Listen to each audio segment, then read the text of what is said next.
Today, we're going to be talking about a particular topic that tends to get people's undies all in a twist, because I love kicking a hornet's nest. We've all got opinions about the more mysterious facets of existence, like whether or not the refrigerator light stays on when you shut the door, or if we all see the same exact combination of colors, or who shot first, Han or Greedo. Out of all of the possible questions that keep us up at night, one of the more pervasive thoughts is the concept of religion. In the United States of America, the most popular religion is predominantly Christianity, being the chosen theological outlook of about 64 to 70% of all adults. There are many different interpretations of how the world and the universe itself came to be, ranging from vague similarities between certain denominations to completely different stories and events that cause entirely unique outcomes. Some religions are even based on other beliefs, essentially making them expanded universes or alternate canons to previously established belief systems. But why do people think this way? Well, there's a variety of reasons for that actually. Many folks are under the impression that complexities like the human eye and the general beauty of the world are far too complicated to have occurred outside of an intelligent design, relying on the idea that there's an all-powerful being that created everything from nothing, gifting us this strangely backwards world that revels in its own mystique, brutality, and the subjective breathtaking majesty. However, with religion comes staunch beliefs built upon bias established by either a god or an important figure from a holy book, oftentimes being a logic that has long since lost its relevancy, let alone hardly being applicable to modern times.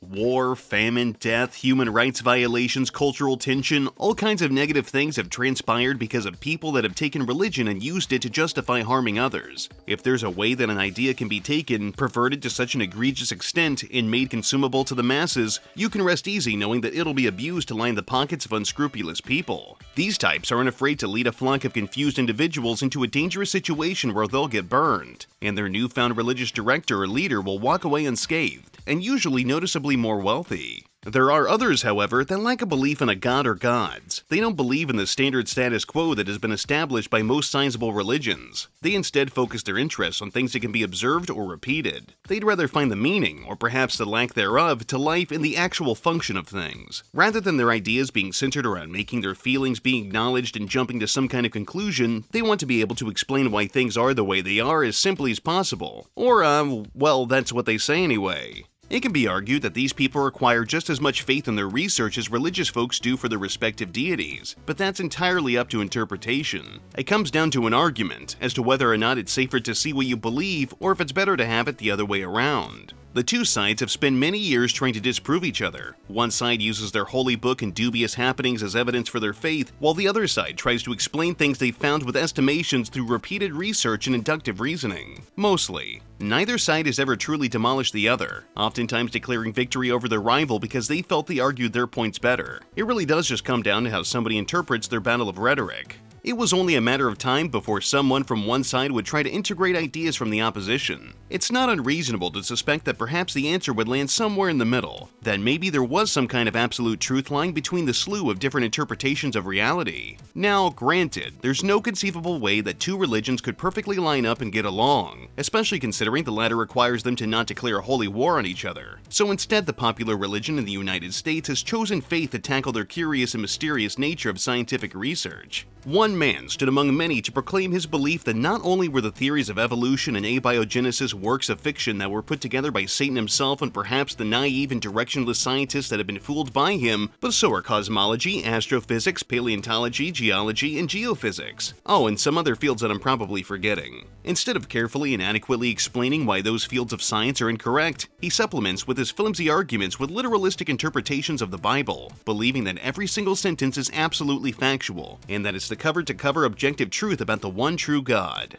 This proved to be very profitable for the person's career, opting for him to host seminars where he poorly deconstructed scientific research through the means of quote mining, misrepresenting information, and lying through his teeth. As his career moved on, he eventually challenged a force that you can't win against, the Internal Revenue Service. He destroyed his credibility, throwing his career right in the toilet, and left behind a ravenous bundle of supporters that believed that he was the only man on Earth with the answers to the age-old questions of, quote, how the hell did we get here? This is the story of Kent Hovind, a renowned young Earth creationist, prolific evangelical speaker, a family man who shoehorned his people into his bizarre business, and someone who has largely been thrown to the wolves, and for good reason, by his own fellow Christians. Now, before we go any further, I feel it's necessary to address the elephant in the room. I'm not here to argue for or against any religion. I do, however, like to make little crass jokes here and there. I don't truly care what your beliefs are, and you shouldn't care what mine are either. I'm fine with any religious belief that doesn't demand that the person I'm talking to try to persecute me for not believing in their God. I think that most functional adults can agree that while we may have different ideals and concepts of why we're here, the most important thing we can do is learn to coexist and find a healthy middle ground when we can't agree on something. But,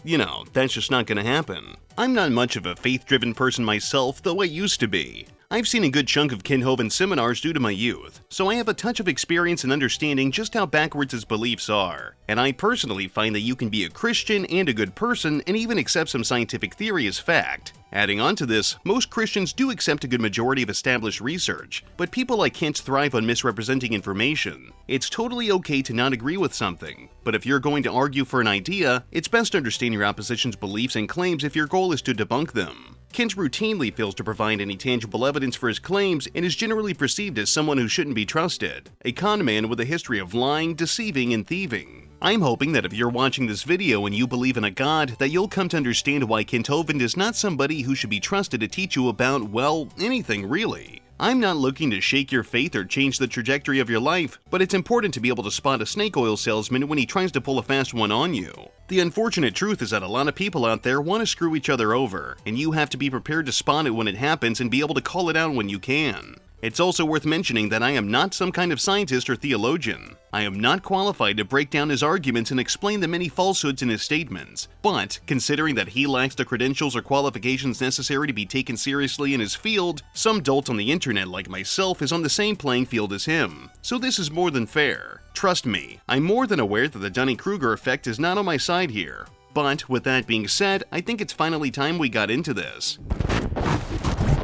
Kent Hovind was born on January 15, 1953 in East Peoria, Illinois, to two individuals that for some reason decided to copulate and bestow upon the world a new child that would change the course of the easily misled at some point in the future. Not much is known about Kent's childhood outside of meaningless anecdotal stories that he's told over the years, but it seems like he was treated much like other children at the time. He most likely had friends, probably had a few positive interactions with his teachers and his extended family, and hit all of the normal beats that most people do during adolescence. Despite this, Kent has claimed that he was raised in a Mennonite church as a child. I was only able to find evidence of this from a document he published in 2002 regarding Baptist and the Amish, so take that information as you will. He also later claimed to be raised in Lutheran and Methodist churches, so his explanations are really all over the place. However, at about the age of 16, Kent changed his life forever in a very impactful way. With the help of the Independent Fundamental Church, a series of Christian congregations that hold conservative, right-leaning, or fundamentalist views about Christianity and what have you. To put it simply, they were supposed to rigidly follow their belief system in the most literal of ways. We've all encountered these types before. This was important to Kent because his fervorous belief in God actually changed the way he viewed the world. While some are nihilistic or think that nothing matters, Kent sees the opposite. He believes that we all inherently have value because of God, and his brilliant actions that have brought forth this fascinating and admittedly extremely confusing world that we've all found ourselves in. Does this make him much different than most people? No, certainly not, but he'd use this as the fuel for his upcoming machine of a career. A vague plea to emotion and faith that a majority of the American populace would be able to relate to on some level, considering how a predominant portion of Americans are Christian. There are four fundamental questions that every single religion on planet Earth tries to answer. Who am I? Where did I come from? Why am I here? And where am I going when I die? The way you answer those questions is totally determined by your worldview. Some people look at the world and say, it's amazing, a Big Bang made this from nothing. That's the humanist worldview based on the evolution theory. Other people look at the world and say, there's incredible design. There must be a designer. That's the creationist worldview based on creation. And those two worldviews are at war with each other. Somebody is wrong. And I enjoy showing them who they are. Kent was a dedicated student and worked hard in his classes, trying everything he could to become the best version of himself that he could possibly be. Sure, he might have made a few mistakes here and there, made some decisions that he had to learn from, like any other young man. But nevertheless, he pushed forward and proved that he is an astute thinker with incredible reading comprehension. In 1971, he graduated from East Peoria Community High School. Much like other aspiring young minds, he transitioned into the college phase of his life with much ease, first attending Illinois Central College. Being a community college, he was there for a tiny bit, roughly about 2 years give or take some months, and eventually transferred to Midwestern Baptist College in 1972, earning himself a Bachelor of Religious Education in 1974. Midwestern Baptist College is not an accredited education center, meaning that it is not recognized by any governing body as a reputable institution. This is concerning because according to the U.S. Department of Education, credits or degrees earned from this place may not actually be accepted by employers or organizations. In some rare cases, any earned titles might be entirely null and void, arguably illegal in certain areas. Because of the dubious nature of this college, it's often seen as nothing more than a diploma mill, a place where you can buy your way into a successful career if your boss is an idiot and doesn't care. So, yeah, maybe Mr. Hovind took a shortcut in his education. I mean, I get it. Sometimes it's too much work to get every single last I dotted and T crossed, and little corners can be cut if necessary to achieve a goal. I think we can all comfortably say that we've skipped a few steps in various processes in our lives. And you know what? Shit happens. And surely he wouldn't do it again, right? I don't think the mountains even formed till late in the flood. The Bible covers that in Psalm 104. We'll get into that later when we talk about the mountain ranges forming on this planet. But no, I don't think it rained enough to cover Mount Everest. I don't know any Christians that teach that. I think what happened was the whole world was covered with water, but the water didn't come from rain. Very little water for the flood came from rain. So they build up this straw man that if it rained enough to cover Mount Everest, it would cook the world, and that's correct. But it's an artificial argument.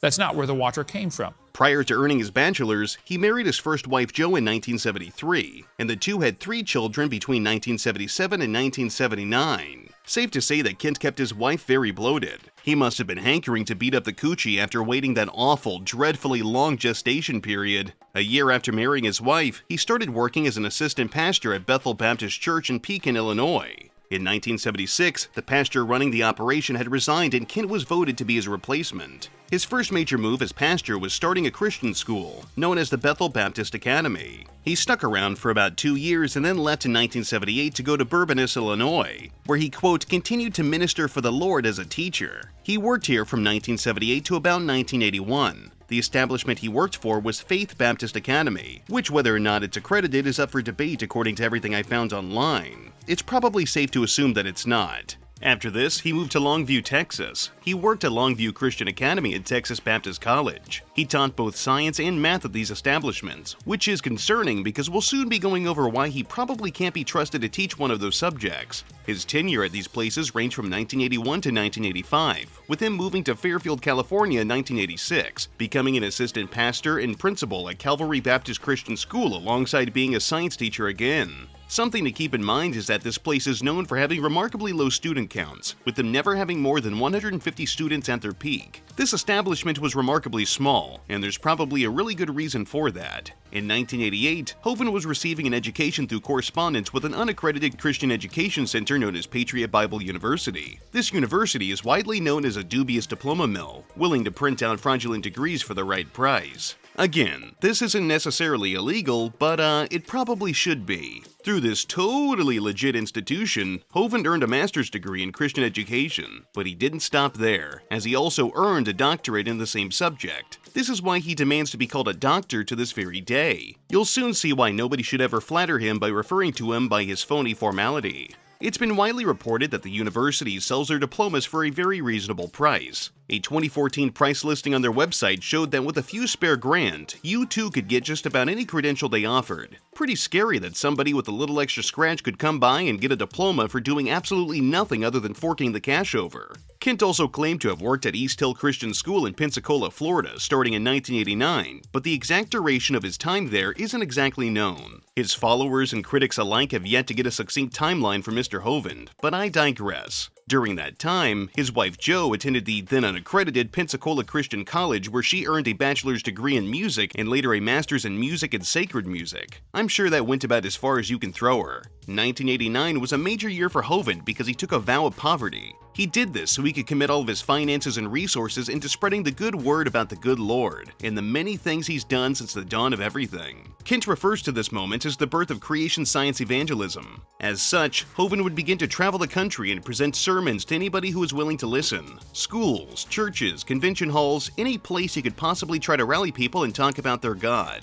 If the window was open, rest assured, he was there, and he was ready to do what he claims was his holy mission. Kent was going to take his years of teaching at questionable schools and ministries and turn it into a blossoming sermon-based career. There wasn't a place he wouldn't go, a debate he'd miss, nor a bit of fact that he wouldn't misinterpret. Did you know there are people that scoff at the Bible? And the reason they scoff, it says, is because of their lust. They don't want God telling them what to do. That's the bottom line every single time.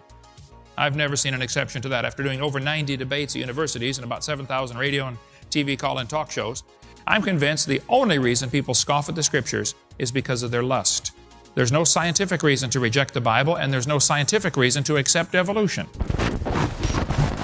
But before we jump into his career of being a morally corrupt evangelist, I think it's best that we try to understand his intellectual capabilities, at least as far as his doctorates are able to indicate. On December 9, 2009, document leaking website WikiLeaks released Kent's doctoral dissertation in Christian education. This was a big day for anybody that disagreed with his beliefs and thoughts, as they'd finally have a glimpse into what was the supposed defining document that demonstrates his alleged mastery in his field. Nobody was quite prepared for how incredibly thought out and well-spoken his little scribbles would be. Something worthwhile to note is that usually dissertations are publicly available if they've been admitted to the library of a university. It's a bit of a process to get that done, not to mention how many years it takes to become a doctor. Kent's, however, was never readily available. Mr. Hovind claims that he somehow lost his copy, which is pretty strange considering how highly he holds his supposed credentials. If you don't refer to him as a doctor or you don't outright respect his silly little title, he'll bring up how he earned it legitimately and whine about how he's being treated unfairly. I can't help but feel that any person who wants to be referred to by a formality would probably just keep their dissertation somewhere close by. It's like a certification of completion, but there is a pretty good reason why he didn't have it. In March of 1999, Skip Evans, a prominent member of the National Center of Science Education, was somebody who was openly outspoken against the message that Kent Hovind was peddling, and as such he requested a copy of Kent's dissertation to thoroughly read and pick apart as necessary. It's part of the field, you know, finding inconsistencies and logical fallacies in other people's writings. Well, Skip did eventually receive the document from Patriot University, only it turns out that it was the original document and featured magazine clippings inside of it. Patriot University is verifiably fucking stupid and gave away their hard copy of the file. A copy is now in the possession of the NCSE and was broken down by Dr. Karen Bertolt, somebody who had debated Hovind before with, debatable efficiency. She didn't really do that good of a job. Hovind's dissertation was supposed to be about 250 pages, because Kent alleged that over the years he had refined his work and added new material, allowing it to grow into something more substantial and thought-provoking. Only that doesn't make sense. A dissertation cannot change or grow after it's been completed. If an idea or hypothesis is proposed, there's a chance that perhaps the idea may be followed with some kind of experiments or investigations, but a completed work is a completed work. Typically, when a document like this is made, it's presented to a committee of people that are authorized to more or less approve or sign off on the thesis. However, only one committee member was listed, Dr. Wayne Knight, a man who later tried to skip town from Colorado to Texas after he pled guilty to knowing about some misdeeds involving some children at a religious establishment. You can Google it and research it yourself. I don't need to explain what he was doing. You probably already get the idea. Anyway, the document itself is full of grammatical errors, misspellings, misrepresentations of history, science, and other important factors relating to his chosen background. These are all things that would later be used as credible proof that he was not only clueless on this topic, but also inadequately equipped to even argue his points. The fact he tried to make a career out of battling rhetoric is honestly impressive, at least considering what his own dissertation seems to indicate regarding his reading comprehension. There's uses of apostrophe s when not applicable, incorrect or unusual configurations of sentences that seem to be thrown together, the thesis doesn't even have a title, and plenty of other glaring quality issues that make this document laughable at best. It goes on, not to mention the weird phrases and anecdotes he tossed in there for good measure. And there are 20 different amino acids, sort of like 26 letters in the alphabet. There are 20 amino acids. Those amino acids go together to make proteins, like letters go together to make sentences. Mostly he made just 2 of these amino acids. And they bond with the tar and the acid very quickly, more readily than with each other. It was a failure as an experiment. Amino acids are like letters of the alphabet, sort of like building blocks. You have to have a bunch of amino acids to make a protein. Then you have to have a bunch of proteins to make a cell. And you got to have a bunch of cells to make an organism. And one cell is more complex than a space shuttle. And all he got was a couple of the amino acids. That's like me dropping toothpicks, and I happen to make a few letters of the alphabet. That's possible, isn't it? Toothpicks could fall in the shape of a T, or an H, or an I, or an E. That's possible. But if I'm able to drop toothpicks and produce a few letters of the alphabet, should I therefore conclude that nobody wrote Webster's dictionary? The difference between making a letter with toothpicks and making Webster's dictionary is about like making an amino acid and making a living cell. He didn't come close to making life. He made the equivalent of a few letters, and he actually needed to make huge books. This dissertation's introduction is the stuff of legends. When you think of a document like this, you would likely assume that the person would be especially well-spoken and get right to the point. They wouldn't want to talk about themselves or make an introduction to their character, but instead waste no time declaring what topic they're trying to argue for, right? These documents are meant to prove that the writer knows their stuff, but Kent chose a more sociable approach. Quote, "Hello, my name is Kent Hovind. I am a creation science evangelist. I live in Pensacola, Florida. I have been a high school science teacher since 1976. I've been very active in the creation-evolution controversy for quite some time. God has given me the opportunity to preach and teach the wonderful story of His marvelous creation over 400 times each year to churches, schools, public and private, parent groups, youth groups, on the radio, and in university debates. It is my burning desire to help Christians get back to a simple faith in God's Word. Satan's method has always been to instill doubt in God's Word. The first sentence that came from Satan that is recorded for us in the Bible is, quote, 'Yeah, hath God said?' He started by questioning God's Word in the Garden of Eden. It works there, so he has used it ever since. In the 20th century, the major attack Satan has launched has been against the first 11 chapters of Genesis. He knows that the entire Bible stands or falls on the validity of these chapters.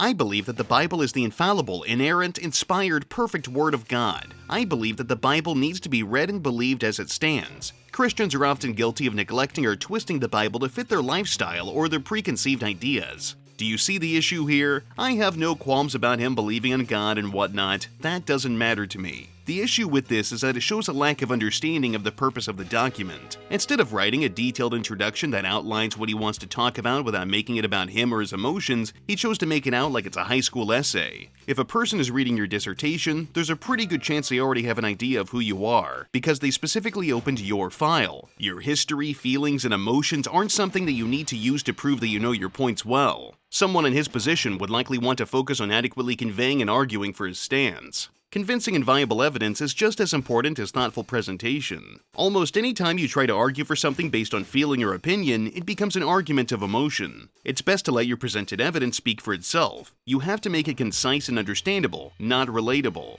Some of the backwards quotes are, but are certainly not limited to, quote, "For instance, communism is a direct offshoot of evolution." That's just unbelievably wrong and a claim that can't really be proven. It's backed by emotions or possible conspiracy. It's one thing to say something like, "Oh, I feel," or "I think this thing is related to something else," than it is to boldly claim that it is objective fact. This came from an ending sentence of a paragraph talking about biblical creation. I don't know why communism would be important when you're talking about the accepted scientific theories being incorrect because it contradicts the Bible, but sure. Okay. Another one is, quote, "Where in the world did the idea come from that things left to themselves can improve with time? Who would start a crazy idea like that? This idea is the opposite of everything we observe in the world today." For instance, all of the highways in our nation today left to themselves decay, deteriorate, and fall apart. A house left to itself will become a wreck. It takes work and constant planning to make everything improve. Everything tends towards disorder. Well, for starters, Kent, we know highways aren't living creatures with a series of complicated cells that react and adapt to environments. A big reason for this is because they're, what's the word? Oh yeah, that's right, man-made structures. Metal frames and concrete and chopped lumber are not living creatures. They are not complex organisms. Or, well, wood comes from a living creature, but you get the idea. Not all things can spontaneously evolve because organisms can. If it were that simple, the car in my garage would have already evolved into a 1986 Lamborghini Countach. But last time I checked, a vehicle is nothing more than a piece of man-made machinery. To compare the works and technologies of human beings to that of the intricacies of living organisms is not only dishonest, but simply put, really stupid. And another great one is, quote, macroevolution would be defined as changing into a different kind of animal. There is no similarity between microevolution and macroevolution. Many evolutionists will try to use microevolution to try to prove that macroevolution is true. We must guard ourselves to not fall for this false logic. Okay, so Kent is trying to propose the concept of microevolution, meaning small changes over a small period of time, while macro, of course, is the opposite, meaning large changes over a long period of time. It's really not that hard to grasp. Kent believes that the Earth is merely 6 or so thousand years old, therefore it hasn't been long enough for this macro stuff to happen. But I'm not entirely sure how to word this without coming off as an asshole, but micro and macro evolution go hand in hand. In order to attain massive monumental changes to something, smaller changes have to pile up to amount to whatever the large change may be. Microevolution is just the smaller, scaled-down process of the larger macroevolution. Therefore, his logic doesn't make sense. He literally gives himself the answer to his questions and then acts like it's not there. Kent has famously said that the way you get people to believe a lie is you have to mix a little bit of truth into it. I suppose it also still applies when you're trying to get someone to believe in a gross misinterpretation or misrepresentation. If you want somebody to believe a lie, you have to mix it in with some truth. And that's what Satan has always done. When he quoted Scripture to Jesus, he always quoted partial Scriptures. If you read Matthew chapter 4, where Jesus is up on the mountain, being tempted of the devil, Satan's technique was always, and all the cults do the same thing. They quote part of a Scripture. They mix a little bit of truth in with their lie. Oh, and how could I forget this one? Quote, the Bible has never been proven wrong yet, and I believe it never will be. Again, we're coming back to the I think, I feel, I believe comments. This is an idea that is complicated and requires nuance. A large part of being able to discern the validity of religious structure depends on your perception of reality. Two different people can see the exact same thing and somehow come to separate outcomes. It could be explained in excruciating detail and some may get it, and some won't. There is objective truth, and there's also personal beliefs. Both exist, and while you would probably assume that objective truth would technically cancel out the other thing, it typically doesn't. This is because people will still refuse it. In the grand scheme of things, once somebody's thought process is built around seeing what they believe and not the other way around, their perception of reality no longer considers opposing thought. Because of this logic he's using, I have to ask what the point of this even actually is. He's not giving a testable argument. Contradictions in Scripture oftentimes get written off as misinterpretations or figurative language. Simply put, saying something has never and will never be proven wrong doesn't automatically prove your argument to be true. A claim that is untestable isn't evidence of anything. It's a belief, meaning it has no business being in a dissertation, at least not in this form. I believe after intensive research, the knife evolved first, and then slowly evolved to the spoon. Took millions of years. Great geological pressure squeezed it, dished it out, widened it up a little bit, and then slowly erosion cut grooves into the end and turned it into the short tine fork. And then very slowly, over millions of years, the grooves got longer and wider. I knew I had the right order, but I felt like I had a missing link, particularly between spoons and forks. You see, spoons are rounded and no grooves. Forks are squared and grooved. That's two jumps in one. Even punctuated equilibrium can't do that. So I knew I had a missing link here, folks, but I couldn't find it. Till one day I'm flying in the airplane on U.S. Air, 30,000 feet off the ground, and the stewardess walked down the aisle and handed me the missing link. I don't think she knew what she had, but my trained scientific eye picked it up. I said, this is it. Later that day, I went to get some chicken for lunch and found another one. There they are, folks, the missing links. So the evolution of silverware is becoming very complete. I have found a lot of evidence since then. I've been gathering data on this for a long time. I even found a few mutants along the way. Didn't quite make it for some reason. It was very interesting, though. As soon as people found out I was doing research on the evolution of the fork, everybody wanted to become famous. They sent me all their data from all over the country. Even some lies got sent to me, folks. Some people just want to be famous. This one is an obvious fork head on a spoon handle. It didn't get by me, though. This is a cutthroat business. This fossil business is dangerous, you got to watch them. But I caught it right away. It's not in my museum. The rest of them are, though. Even found that environmental pressures can cause all sorts of colors to arise over millions of years. But let's look at one more totally out there quote. Satan, in the form of a serpent, brought the doctrine of evolution to the Garden of Eden. Yeah, funny thing about that is, the serpent never even once mentioned evolution when it spoke to Eve. The lesson was about disobedience and knowledge. It poses a moral dilemma, not that life was spawned in a differing way. This story existed thousands of years prior to evolution even becoming a concept. At best, this is Kent reading too far into something that isn't even there. At worst, he's lying through his teeth. He's projecting his own preconceived biases about something unrelated to his own holy book. Is he trying to suggest that the snake deceiving Eve is the same thing as scientists allegedly deceiving the masses? I can see how those are both moral problems, but they also are not on the same level. If we assume that what he says about his opposition is true, those things are still not technically the same caliber. It's just a bad argument. Like I said before, I'm not here to say what is what. My beliefs don't matter and you're free to perceive things however your little heart desires. But it's important to understand that while evolution is a scientific model, it is not set in stone. It's based on interpretations of evidence found through rigorous trial and error during research. It can be wrong, which very well could be the case, but it's the closest approximation we have based on what the people doing the work have been able to deduce. You can still believe in some kind of scripture and perceive it to be compatible with whatever scientific theory you desire. At that point, it's entirely up to your perception. People like Kent tend to not like it when you compare personal faith to opinions. It's not a polite way to put it, but really, they're not that different. This thing is filled with many more questionable quotes and unverified claims, relying on pleas to emotion and other unreliable weapons for debate. Overall, his writing style leaves a lot to be desired, and indicates a poor understanding of his own beliefs. However, this also coincides with a general lack of overall academic quality in his writing. Like I said before, it reads more like a middle or high school essay than a thought-out doctor-level write-up. His dissertation has about 26,000 words, made up of about 400 paragraphs and 2,000 sentences. It's clearly made at a level that would be easily understood by a teenager. While clear writing isn't necessarily a problem, this document is not an example of complex ideas being explained in a simple way. The writing itself lacks depth, and that makes him look like he doesn't really understand what he's talking about. The information that is there isn't particularly dense and lacks viable sources. It doesn't beat you over the head with information, but it also doesn't present anything that requires much explanation. It just lacks, to put it simply. It doesn't have anything to it other than Kent himself, and despite his stunning looks, that's simply not enough to make it a worthwhile dissertation. Well, that and it came from an unaccredited place, so, you know.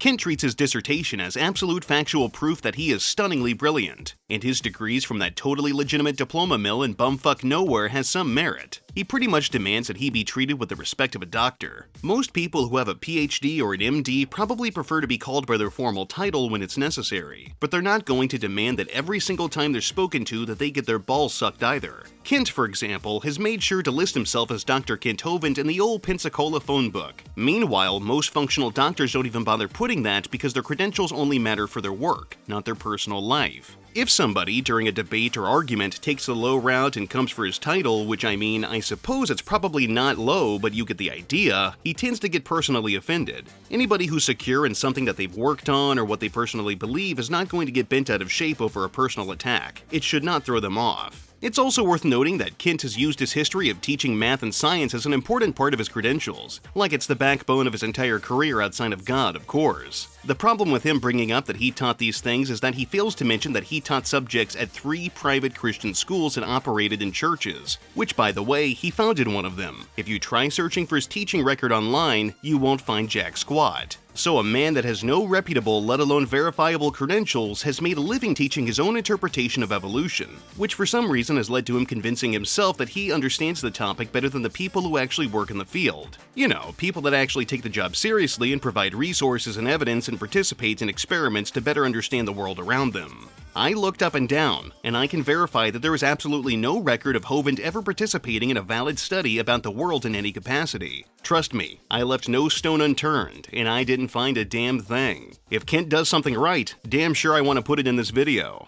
I've often asked evolutionists, I say, guys, can you name me one advancement in modern science we've had because of the evolution theory? Is that why we have computers? Is that why we have, telephones, radios? Is that why we went to the moon? What advancements can be named because of this evolution theory?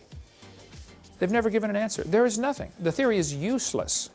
But all major science, all the whole branches of science in the last 400 years were started by creationists. I'm not just saying that he never engaged in research that contradicted his beliefs, but rather that there is no tangible evidence that indicates that he has ever done any amount of scientific research or gone out and worked to help figure out the universe, or at least try. Alongside this, since he can't reasonably provide a worthwhile bit of proof for his claims during his seminars, he'd often encourage people to buy his products. Kent has produced an extensive backlog of recorded seminars and printed books that were supposed to be supplemental and help people better understand what he was talking about. If his goal from the very beginning was to teach important stuff to people, there would be no need for him to sell merchandise to get his message out. He already had asses in the seats of the places he spoke, so he already had the opportunity to teach these people important things. But instead, it always just found a way to go back to lining his pockets. Most people can be tricked into purchasing a product very easily because we as humans are highly susceptible to marketing tactics. The topic of religion can put somebody in quite a tizzy, and when a person is emotionally weakened for a moment, that's the ample opportunity to get them to separate themselves from their money on a product that they've been convinced that will help fill their life with truths. These seminars often failed to provide proof of any of his claims, and even if there was something there that worked in his favor, it was largely misrepresented. Hovind is notorious for pulling quotes from science textbooks that have been long since retired because the information has been refined. Since older stuff is easier to debunk and often contradicts newly acquired information, this makes Kent look smart to people that think he's capable of debunking whatever contradictory scientific claims he's talking about. The only way he can sound correct to someone is if they're ignorant of the information that they're being spoon-fed. He'd much rather spend his seminars making unfunny cringe jokes and making broad generalized observations that lack any depth. I'm not saying that I'm much better. I certainly enjoy making a crass comment or two when dissecting a topic, but I'm also not somebody that's trying to sell you a particular theological idea and get you to spend money on my ministry. Kent's business relies on deception and emotional manipulation to get the response he wants out of people. Now, Walt Brown says in his book, In the Beginning, if there's anything found on Mars, and there may be bacteria found on Mars, he says, he predicted that, it came from Earth during the flood when the fountains of the deep broke open. He says, he does all the physics, and he's a physics professor. He said there would be enough pressure of 10 miles of rock pushing down on water to shoot things into orbit from Earth that would then float around for a few hundred, few thousand years until they happen to get caught in a gravitational pull of whatever. And he thinks there might be stuff on Mars, and it would have come from planet Earth. Now, I don't know if that's true or not, but it's a pretty convincing argument he makes for it. His intellectually dishonest claims are damning, and he's even tried to suggest that the theory of evolution has led to some pretty horrific things in history, particularly the Holocaust. The thought process behind this stuff is that Hitler was allegedly a believer in social Darwinism, which is the typical survival of the fittest stuff applied to economics and politics, which isn't necessarily the same as typical Darwinism, and therefore it's a lousy argument to be made because it's a perversion or a derivative of one idea that's being applied to something unrelated. By that logic, we should disregard anybody who believes in a god or gods because of how many times religion has been used as a weapon to oppress people. The stories of whatever scripture didn't do that, but the morons that use it to justify their attacks against others are the ones to blame. Either all of this logic is okay, or none of it is. It's certainly not out of the realm of possibility for somebody to make a mistake when relaying information that they've learned or attempting to convince someone of an idea. It happens. We're all guilty of it. But the important thing is that the offending person accepts that they did something wrong, apologizes for it, and then works to avoid making the same mistakes again, if they even care. When Kent has been challenged on his ideas, he waves the other person away and discredits them as being foolish or a quack, the very same thing that he hates to be done to him.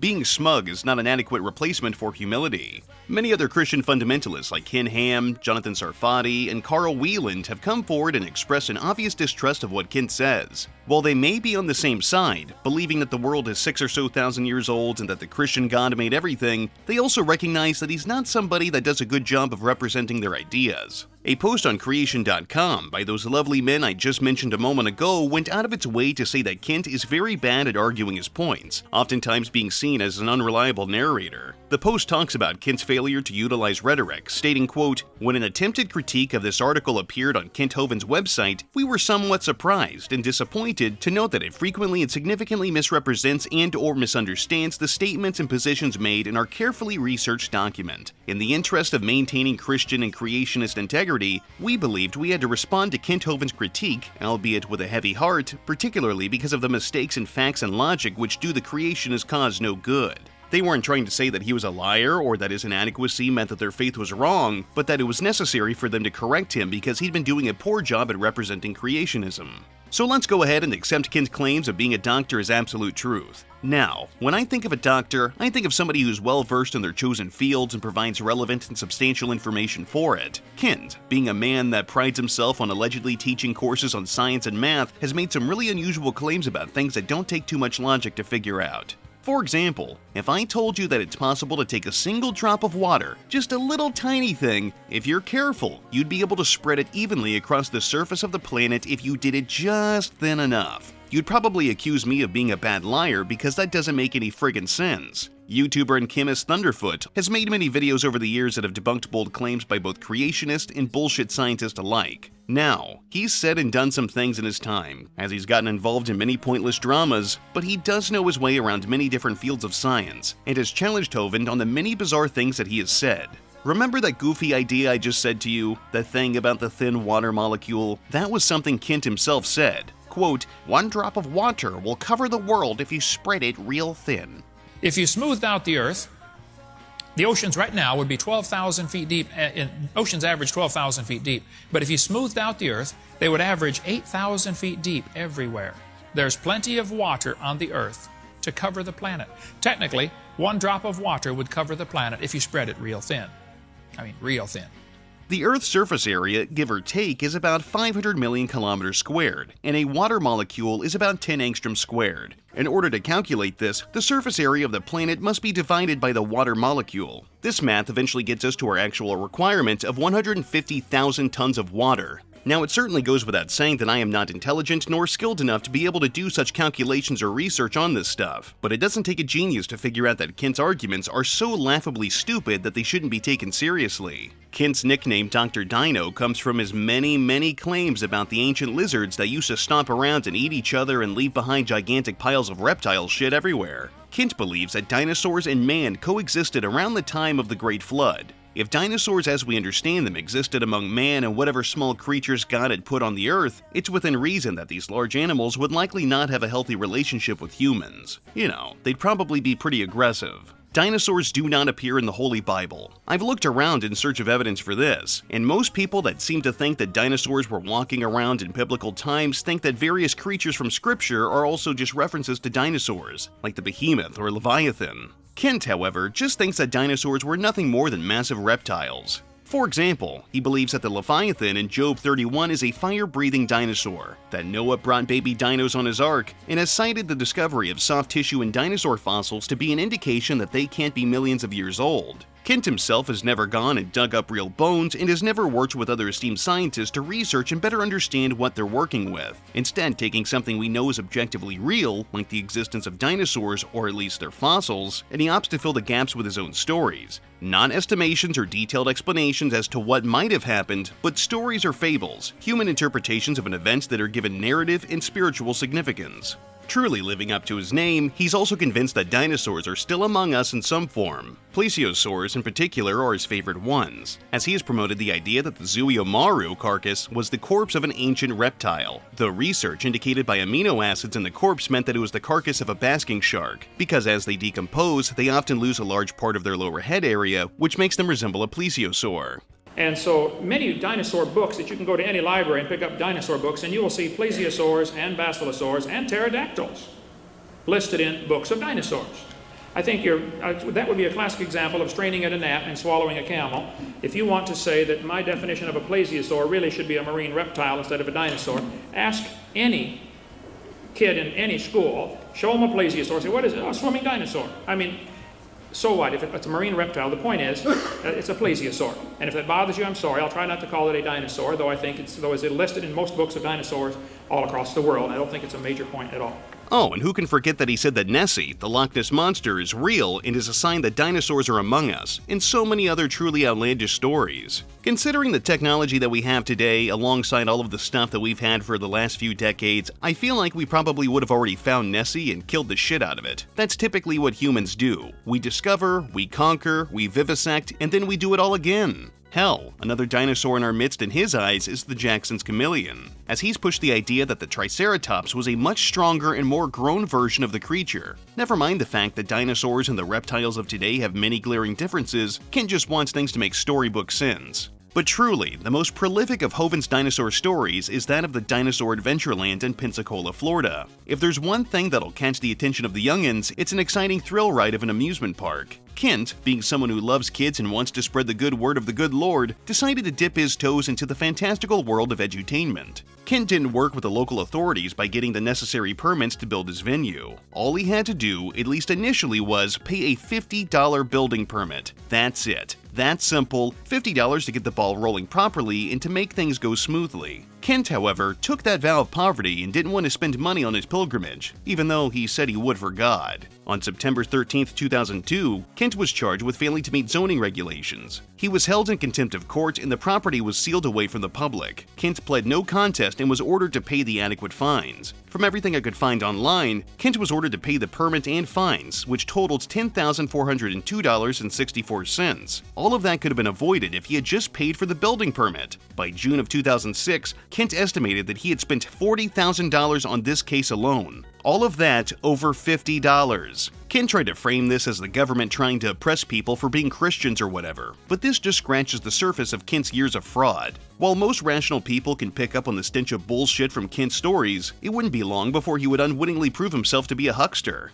Get this, he tried to argue his way out of getting a building permit in court because he served his God. Not even joking. Quote, "I have met with a county official several times to try to resolve this conflict. I told them, the question at issue is a simple one. Does the Escambia County, Florida civil government have jurisdiction over a church of the sovereign God of the universe? We were not the aggressors. We were simply trying to serve the Lord and the county stuck its nose where it has no business. As a church of the Lord Jesus Christ, we answer to a much higher authority than Escambia County. We are not lawless. We believe everyone, including the government, should obey the laws of the land unless they are in violation of God's laws. We are not looking to do anything illegal. Ever since 1999, when this property was given to the Church of the Lord Jesus Christ, we have not knowingly submitted God's church to any lesser authority."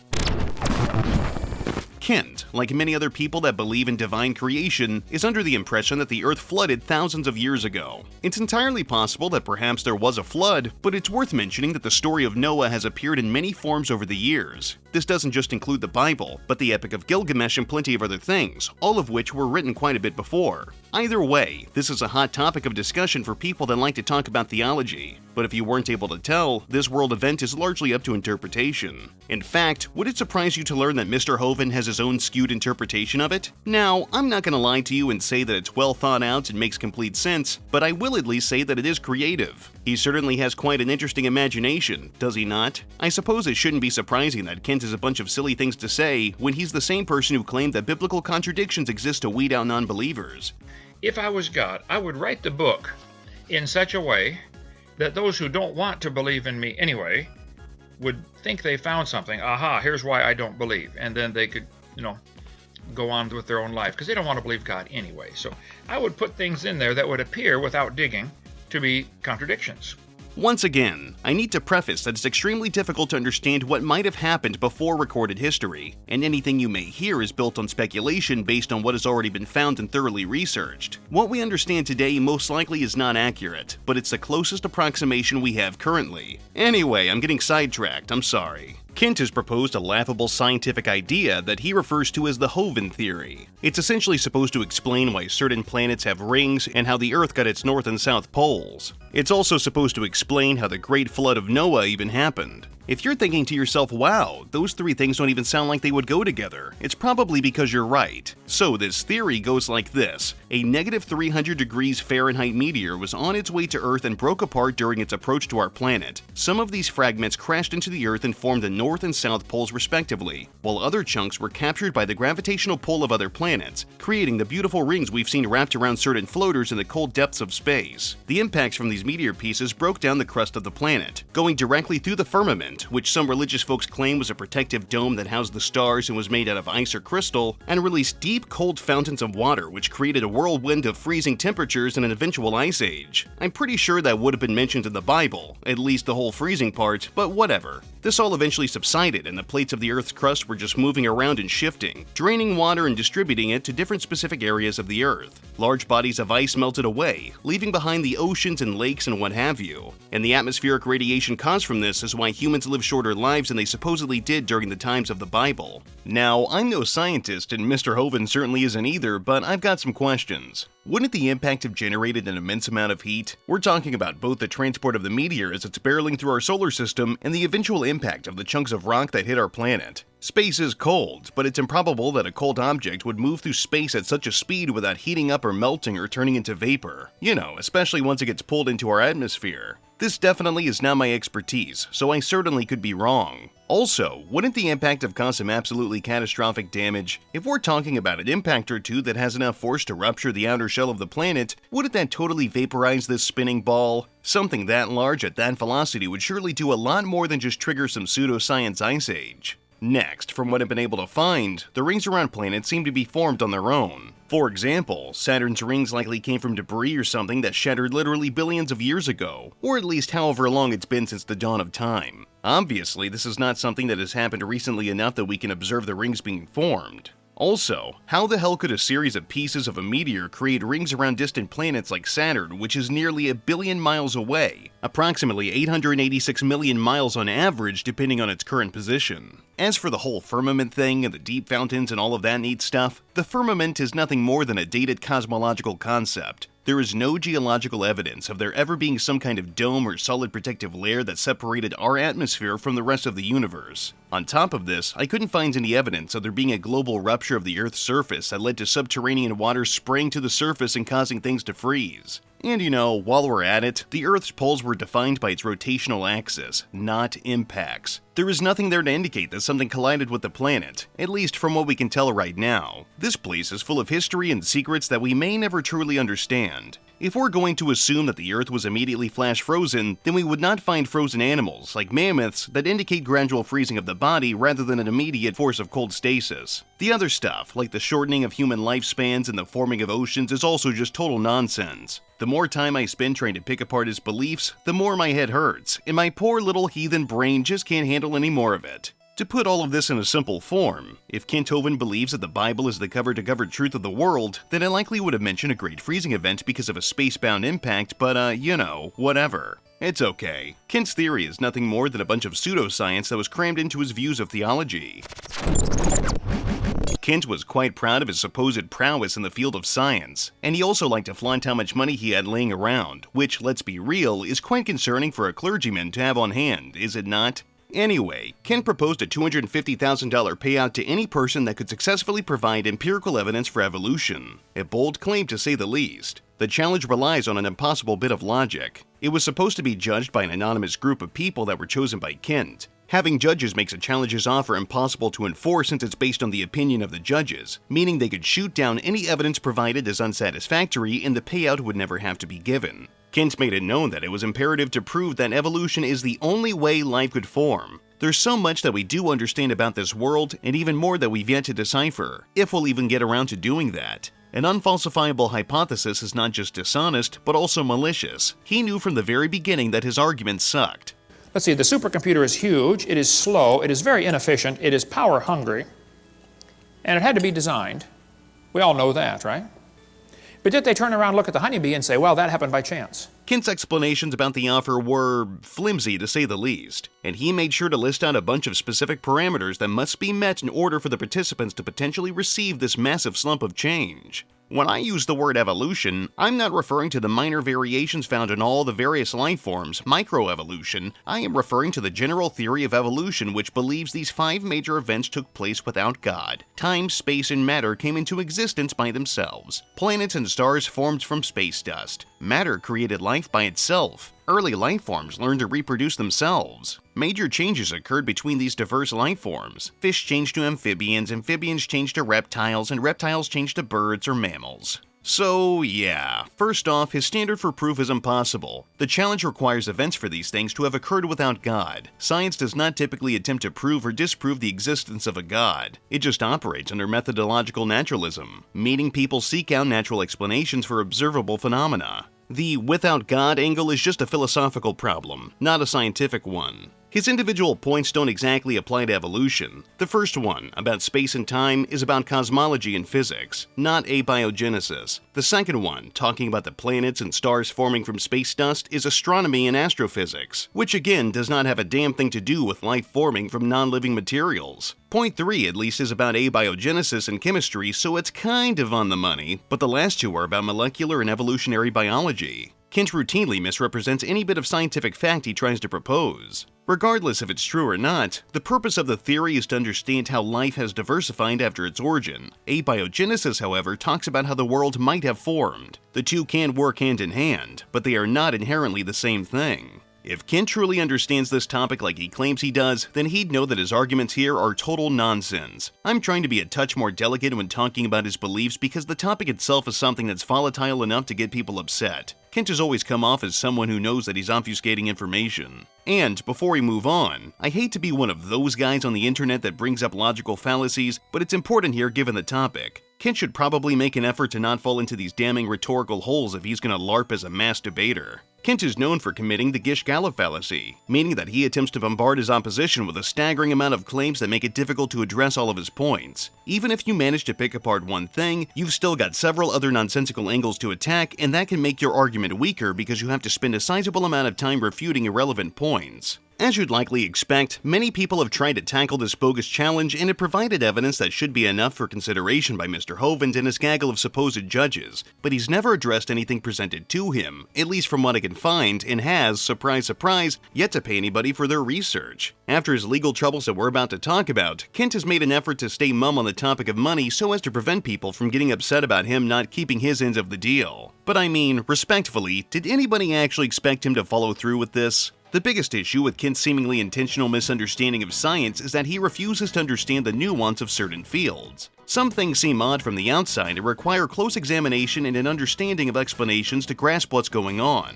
For example, Kent thinks hyenas are dogs, or rather of the dog kind, despite their immense similarities to cats. I know it's a little weird, but it's true. Hyenas are under the suborder Feliformia, cat-like carnivores, but they also share a lot with viverids and mongooses. In fact, they belong to their own distinct biological family, Hyenidae. When you present the distinctions between hyenas and canines to Kent, he'll push back and say that it's incorrect because a child can identify a hyena as a dog just by looking at them. Once again, we're stuck with the confusion between seeing what we believe and believing what we see. Oh, and even funnier than this, he said that kangaroos left the Ark after the flood and gradually hopped on over to Australia to avoid predators like lions, totally disregarding the other terrifying creatures that exist in Australia. I mean, shit, Kent, have you ever seen the horrific monstrosities that roam in the land down under? Not to mention, if they hopped over from one continent to another, why are we not finding remains of kangaroos from wherever they originated on their way to Australia? It's just common sense, is it not? So when animals got off the Ark and over here in Turkey where it landed, they're going to start spreading out and establishing their territory. And the kangaroo's got his home and he's raising his family, and all of a sudden the tigers come in. I want this property. Okay, so rather than fight, they run. Less aggressive animals would constantly be pushed to the migration fringe, to the edge, okay? They would rather run than fight.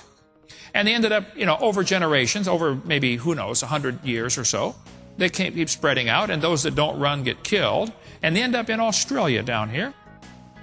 But at the same time, while they're being pushed to the edge of the migration fringe, the water's coming up because the ice caps are melting back. And as the ice caps melt back, the water comes up, and all of a sudden, Australia is protected. It's now an island, where it used to be part of the mainland. And they just got as far away as they could get from the tigers, and then that's where they got stuck, in Australia.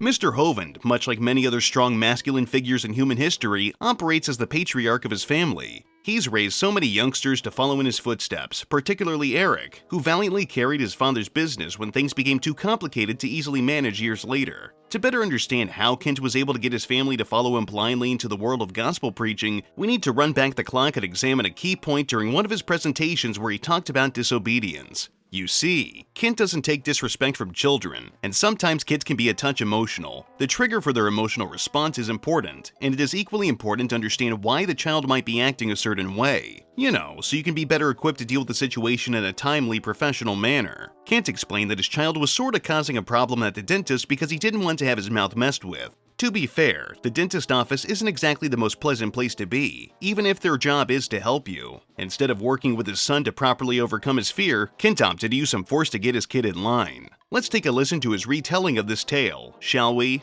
When one of my sons was 7 years old, we went to the dentist. And the dentist said, Mr. Hovind, this kid has a cavity. I said, yes, sir, I knew about it. Are you talking about the big one up here or just one in his tooth? He said, well, just the one in his tooth. The only one we can fix. I said, okay, doc, let's fix it. So the dentist said, now listen, son, you're going to have to sit still. Hold real still. Open your mouth real wide. And I'm going to give you a shot. You're going to give me a shot? Yeah, calm down, calm down. I'm going to give you a shot. You're going to drill the bad stuff out and fill it with silver, and you'll be out of here in no time. No problem. Well, he tried to sit still. But when the dentist pulled out that 12-foot needle and poured in 10 gallons of lidocaine, he freaked out, lost control, kicking, screaming. Have you ever seen a kid do that in the dentist chair? Maybe you've done it yourself a time or two. He wanted out of there now. So the doctor called the nurse, and she came in and sat on him, and I sat on him, and the doctor sat on him, and we tried to hold him still, but man, you got to hold real still for that stuff. And finally the dentist was getting all nervous. He said, man, I can't do this. He's got to hold still. I said, Doc, let me take him outside and talk to him for a few minutes. Maybe I can calm him down.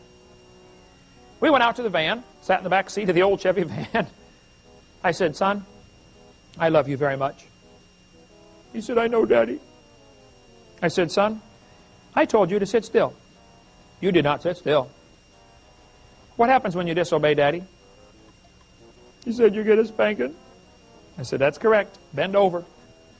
And boy, did I give him a spanking. It was a doozy. A few minutes later, the smoke is rising off his hind end, and the tears are coming down his cheeks, and the pearls are coming out of his nostrils. I mean, the whole thing. I said, now listen, son, we're going to go back in the dentist office, and you're going to sit in that chair. And if you wiggle one time, I'm not going to yell at you. I'm just calmly going to take you back out to the van and give you 2 spankings like you just got. And then we're going to go back in the dentist office, and if you wiggle, I'm going to bring you back out and give you 3 spankings in a row like you just got. And we're going to go back and forth all day until I get tired. And I played tennis for years, son. I have an excellent forehand smash, as you well know.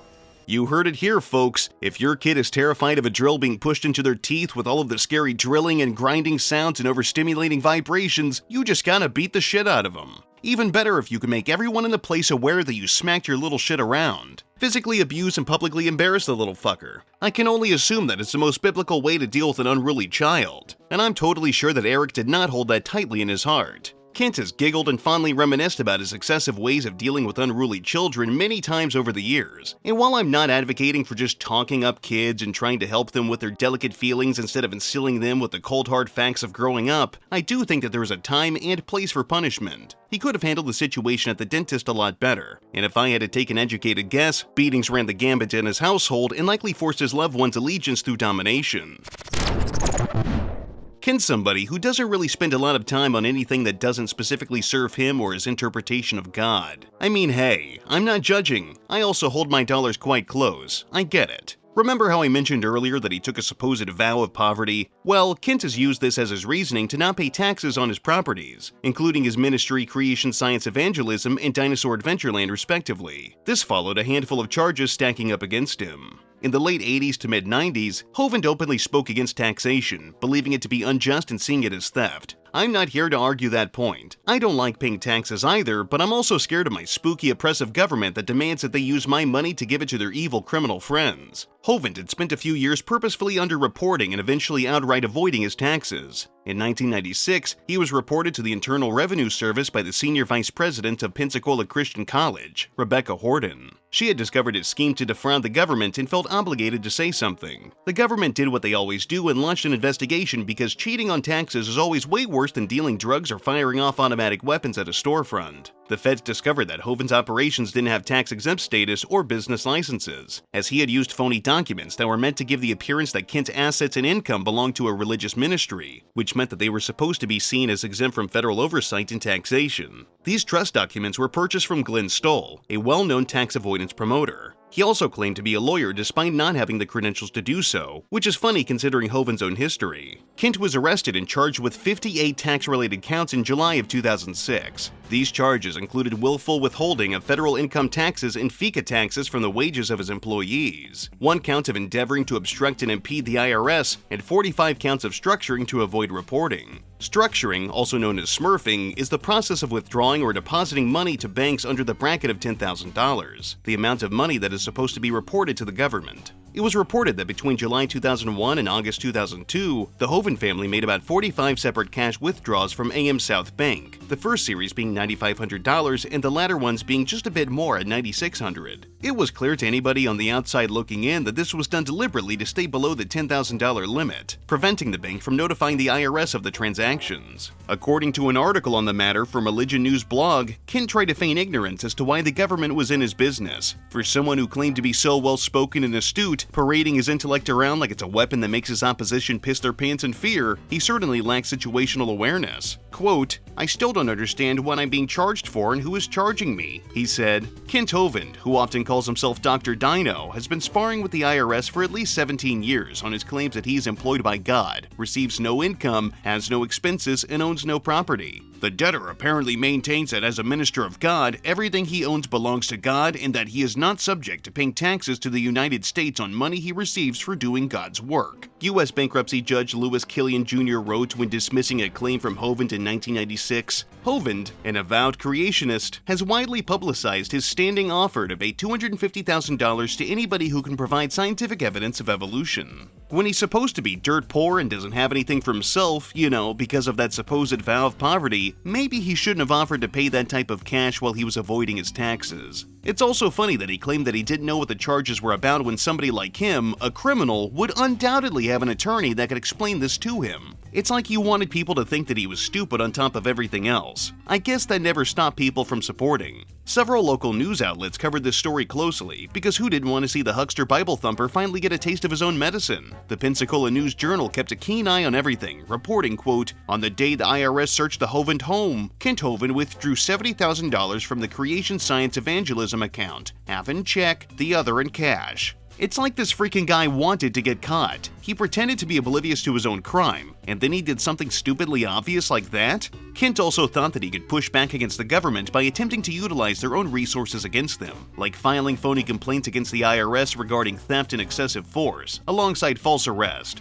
Right or wrong, if you're in the government's hands, you aren't going to be able to make them bend to your whims unless you've got something on them. And even then, if you did, they'd just kill you. But, surprise surprise, Kent totally and completely fumbled this and backed himself into one hell of a corner. And the government, of course, had a field day with him. The investigation was thorough, and the feds questioned anybody who was even tangentially involved in the organization's operations. Employees testified that they didn't feel like they were working at a church, but rather a usual business, more or less anyway. But, assuming that Kent's business was a church, churches are still required to pay payroll tax. Like I said, with how sloppily he ran everything, it really seems like he was trying everything in his power to make his corruption obvious. Considering the high probability of him hitting an ATM and sprinting out of town, he was jailed as a flight risk while waiting on sentencing, anticipating a harsh punishment but trusting that God would guide him through this new tumultuous journey. In 2007, he was sentenced to 10 years for tax fraud in order to pay restitution totaling over $3 million by early 2013. Kent's wife was also arrested and sentenced, with her serving 1 year and 1 day. They both tried to fight the sentencing with several shoddily thrown together appeals that the courts rejected. Who'd have thought, right?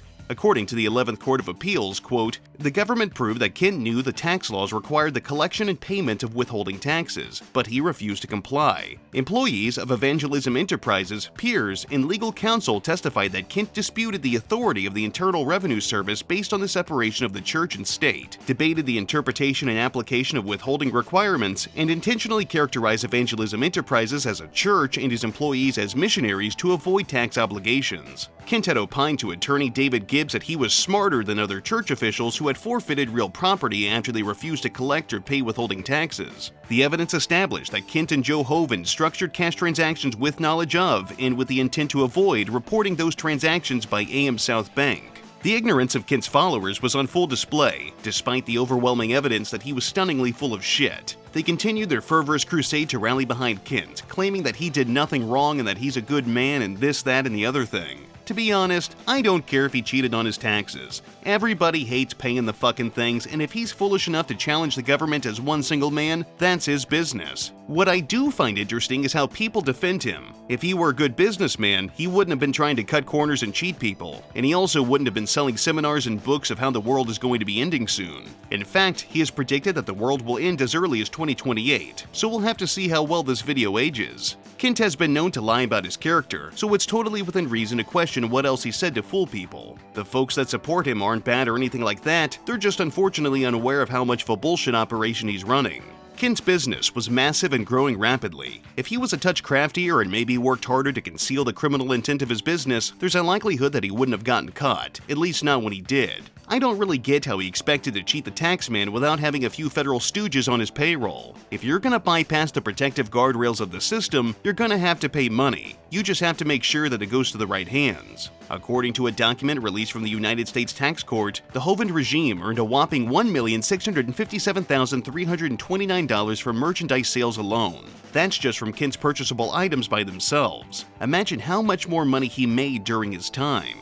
Just from 1995 to 1997, Kent owed a whopping $504,957.24. When you rack up that much debt, how can you truly expect the dirty dang government to not notice that you've been delinquent on your taxes? His website also featured a variety of other non-religious materials, particularly guidebooks on how to cheat the government out of money that they claim that they deserve. Hovind was selling Good News for 1040 Filers by Joe Sweet alongside other pieces of media that expressed obvious tax-protesting views. Again, I don't like paying my taxes either, but you kinda just sorta have to do it. It's that or prison. Sure, you might say it's a little extreme, but it's not like the government has ever shied away from doing things like that before. That's just stupid. It's not common sense, okay? Kent selling guides on how to defraud the feds and advocating for the process of committing business crime is impressive because he really thought he wouldn't get caught. It's really like if a successful bank robber put out a book called How to Rob Banks Without Getting Noticed and sold it on a storefront with his own legal name. Like, damn, what did you think would happen? This is one of those really specific things about Kent that drives me up the wall. If you're going to do something dangerous, wouldn't it be smarter to play it safe and try to keep whatever you're doing on a much more grounded scale? The bigger the operation, the more there is to lose. Simply put, at a certain point, you stop owning your possessions and eventually they begin to own you. As the courts continue to smack the Hovind family on their bottom and leave them with a stinging bare ass, a judge brutally stripped Jo of her nonsense disguise to mask the crime she helped her husband commit, as she tried to shift the blame entirely onto him. While I have no doubts that he was the mastermind behind his own illicit operation, it's difficult for me to find her claims as credible when she still tried to help him do it. I highly doubt that she was in a situation where she was fearing for her life, but who really knows? Quote, finally, petitioner argues that she lacked intent to evade tax and therefore we cannot find her liable for the civil fraud penalties. She points to the fact that she filed amended returns once she was made aware of her federal filing obligations. Petitioner also contends that any fraudulent intent during the years at issue was attributable to Mr. Hovind. However, we find it is more reasonable to infer from petitioner's course of conduct that her true intention was to conceal substantially all of her income and take to her chances that the fraud would not be discovered. Our finding is supported by the fact that she did not amend her returns until after respondent began a civil investigation in respect of her. Furthermore, the report shows that petitioner was an active participant in the operation of CSE and, along with Mr. Hovind, engaged in a course of conduct designed to conceal and mislead. Petitioner's assertion of implausible and inconsistent explanations is circumstantial evidence of her fraudulent intent. I'm sure Kent was pulling his hair out over this, cursing the satanic atheists that control the government while his lovely wife was turning against him. The funny thing about committing crimes is that they typically rely on you and any associated parties keeping a secret. It's tricky to keep people on the same page, especially when there's an inherent level of danger to a given topic. So it's always good to remember the classic quote, 3 can keep a secret if 2 are dead. It doesn't get much simpler than that.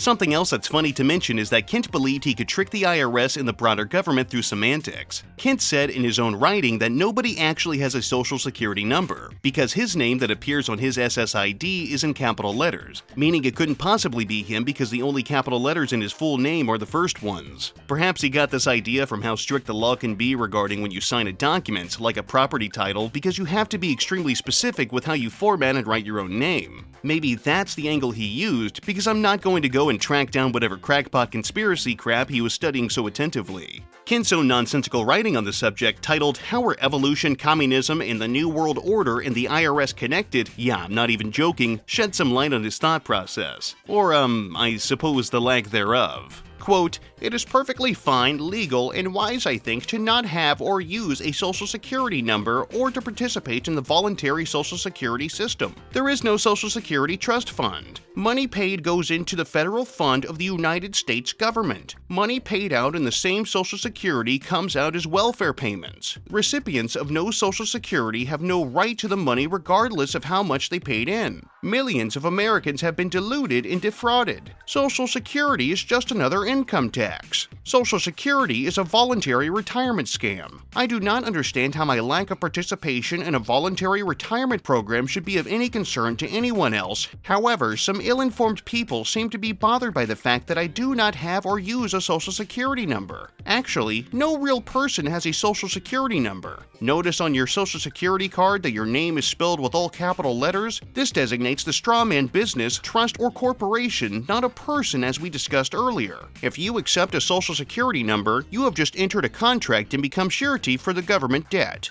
Goodness gracious, what a staggering amount of bullshit. Even if all of the taxes are evil and all of that scary stuff, if the government wants something, they'll just come and take it, man. Your little words mean nothing when Uncle Sam rams his red, white, and blue dick up your ass. But I'm sure Mr. Hovind knows this all too well.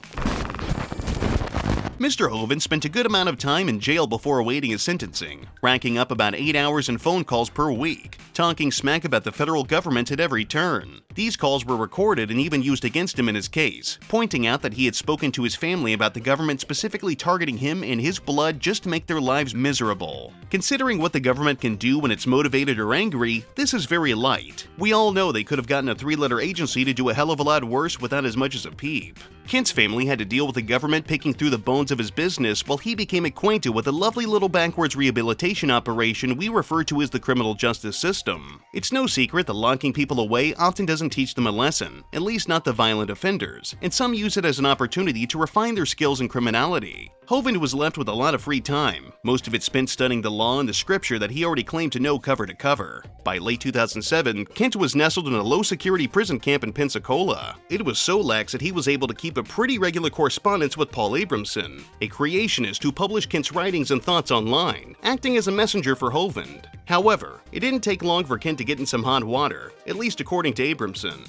Quote, "Brother Hovind got into trouble with the chaplain at the federal prison where he was previously held. The chaplain actually tried to get Dr. Hovind in trouble on more than one occasion, and the chaplain told him to stop holding Bible studies. The chaplain called them unauthorized meetings. Dr. Hovind was following the rules that no more than 5 men could meet together. He kept holding the Bible studies, only with 3 to 4 others at a time, and witnessing his fellow inmates whenever he could. Isn't it great that all these people are supposed to do is read a book and talk about it, and they still couldn't get along, and even more so, it was Kent who was involved? It's like kids fighting over the rules of a game they all came up with and agreed upon before recess. This kerfuffle eventually got Kent put in solitary confinement, leaving him with just his thoughts and a direct line to Mr. God. He was moved from various prisons, carrying his few belongings and his Bible wherever he went, becoming more and more unpredictable and stir-crazy as time went on. That much free time and constant stressors is enough to make any man go crazy, and Kent's thought process only got more colorful the longer he stayed in there. His support unit on the outside world continued to relay his manic writings to the internet, so his supporters and sycophants could rest easy knowing that the tax cheat that they send money to was resting easy in the big house. More people would continue to reach out to Mr. Hovind, extending their condolences about his current living situation and asking him questions about his seminars and the research that he had done for the good Lord. One of the people that would become associated with him was Paul Hansen, who was described as Kent's legal counsel, but he was quickly thrown out of the courts for not actually being a lawyer, and Paul was also a tax-dodging sovereign citizen. It's almost like, and call me out if I sound crazy here, Kent attracts very specific types of people, those that are easily led, and those that aren't afraid to deceive to get what they want. It's amazing what reprobates will do when they feel like they have the moral high ground, is it not? Paul Hansen, on behalf of Kent, tried to block the feds from taking and selling property that legally belonged to the United States after Kent's tax trial. This all went up in flames, with Paul Hansen being convicted of criminal contempt of court for defying judicial orders, receiving an 18-month prison sentence with supervised release. Go figure, somebody gets close to Kent and they get burned in the process. Who'd have thought? On March 2, 2015, the trial for the Hansen and Hovind mail fraud debacle began. Kent supporters were rallying behind him, sure that he'd beat the latest set of allegations while they passionately protested for his release. Kent was forced to testify about his previous convictions, and rather than talk about what he had done and how he had learned from his mistakes and how he was going to be a good boy from this point forward, he instead started reciting scripture and blaming everybody else for his own criminal choices that he made in the past. He had such a good opportunity before him to argue his points in a professional, considerate, and respectable way. But no, he thought he'd play hardball with the guys, particularly during the last year of his prison sentence. Oh yeah, as if he couldn't make any sillier moves, he really thought that engaging in some crap like this was the most logical route for him to take. He was so close to the finish line, but he seemingly wanted to go back and re-tackle a few previous obstacles. On March 12th of the same year, Hansen and Hovind were both found guilty in contempt of court. The jury was hung 11-1 against Hovind's latest charges. There was a person in the jury that had an ongoing or previous contact with the people that were pushing for Kent to be freed. The judge dismissed Hovind guilty of contempt charge, and he had gotten away with what he had been accused of, at least this time. The court somehow argued that he was within his rights considering that he didn't seem to understand what was brought before him, and that by dismissing the case and refiling, they could correct any possible errors and therefore provide him with an easier to understand verdict. Kent was later partially acquitted, and the remaining charges against him were dismissed without prejudice. Kent's writing, though gradually decaying, became his major outlet while incarcerated. He wrote a few books during his time, one being called Why on Earth Did God Let This Happen? For Heaven's Sake, where he reflected on everything that led up to where he was at that moment, and another called The Kennel, Exposing the Prison Industrial Complex from Within, under the pen name Elijah Green. The second one, The Kennel, is funny because it's written from the perspective of the name assumed, being a fictional expose that was written to break down why the prison system was and still is so wrong. While yes, there are many glaring issues with the penal system, it's funny to me that a man who spent years bending rules for his own gain was suddenly so upset about the punitive things done by the prison system that isn't fair, oftentimes being against the established rules.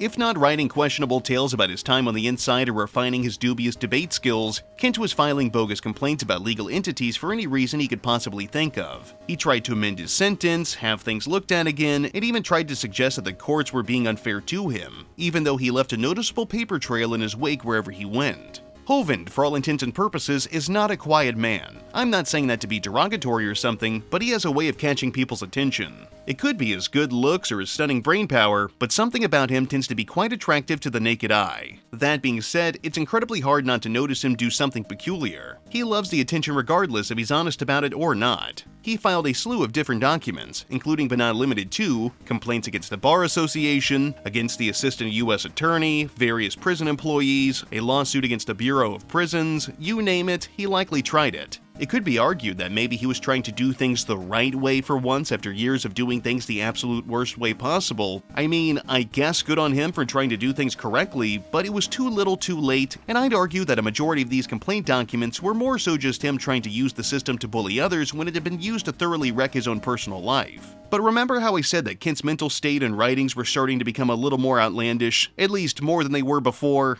Well, get this. Kent was being interviewed by Steve Anderson, a renowned Christian preacher and evangelical that has become known to the world for his racist, xenophobic, hateful views. If you add the suffix phobic to anything, it likely applies to him. Homophobia, Afrophobia, hydrophobia, nephophobia, sciophobia, coprophobia, it all applies. But hey, maybe I'm being unfair. So let's take a quick glance at his thought process to better understand him. If a man also lie with mankind, as he lieth with the woman, okay, it says, even both of them have committed an abomination. They shall surely be put to death, their blood shall be upon them. And that, my friend, is the cure for AIDS. It was right there in the Bible all along. Oh, well, yeah, sure, that's certainly a stance to take. So there was a time this guy was interviewing Kent Hovind while he was still locked up. And of course, the call was on a timer, so they had to make sure the topics and points were quick and didn't mess around. I need to preface that I got this exact video from Logic, a channel focused on debunking religious arguments and what have you. I would have used the original video that Logic had sourced for his, but the content is no longer on YouTube and I was unfortunately unsuccessful at finding it anywhere else, so credit where credit's due. His series picking apart Kent Hovind's arguments is masterfully done, and I highly recommend it. Just,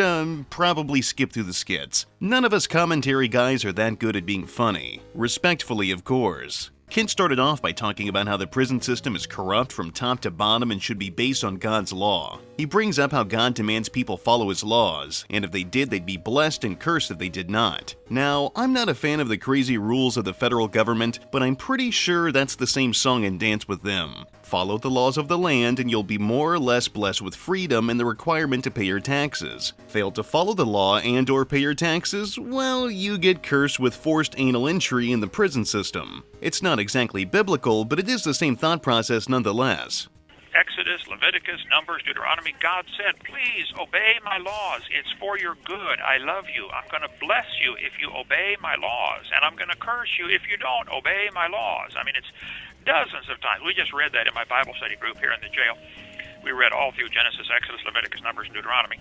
And the guys loved it. We saw many, many times where God said, just please obey.